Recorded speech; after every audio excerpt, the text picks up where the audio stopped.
So my cameraman is slacking a little bit, but we're, don't look at me like that. So we've pulled the bok choy out. We roasted the bok choy for 30 minutes. So it looks like this, okay? It's a little bit crispy on the ends, and it's a little bit soft in the bulbs, okay? That's exactly how you want it. And it's really good. We just tried one. Wouldn't you agree? Mm-hmm. Right. It's very good. It's a little crispy, a little soft. You want to add that. Take a bite of this when you're eating the quail, all right? So I have here the leeks that have been cooked down, and if you look, that's what they look like. They get really soft. They almost look like translucent onions, and there's a lot of butter left in the pan. I'm going to take a little bit of Marsala wine and just give them a little toss with the Marsala. If it catches on fire, it's okay. It might happen. My 12-year-old cameraman is encouraging me to light the pan on fire, which I'm not going to do. Right, so we get a little bit of a sauce here, right? We're going to shut that off. Turn the oven off. We're going to pull the quail out. All right. Now, those are just about perfect, right? So you've got a roasted quail. You've got your bok choy. We're going to plate this.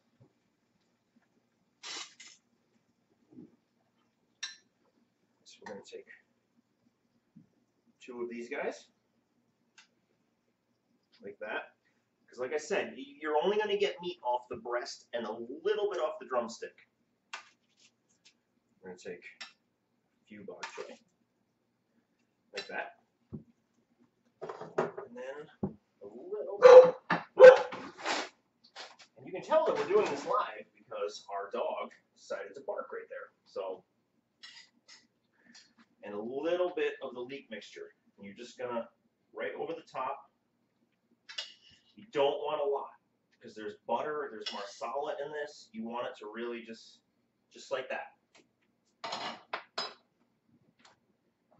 And we have roasted quail with a leek reduction and roasted bok choy.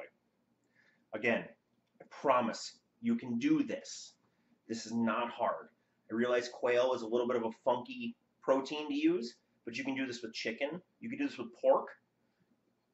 Really, any kind of protein. If you have something you can roast like this with this marinade, it'll work great. And if you want to, take a little bit of this and go over top. You can even put a little bit of it on the bok choy if you want a little bit extra flavor. So, this is our dinner for tonight, and we're going to thoroughly enjoy it. Just a heads up, this week, with the start of football, I am going to supplement our Thursday night international cuisine with perhaps a lesson on making chicken wings and blue cheese. So if you're interested in that, I encourage you to stay tuned. I will show you a few different wing sauces, and I will show you how to make blue cheese that will blow your mind. If you know me, you know where the recipe came from. So stay tuned, and we'll see you next time.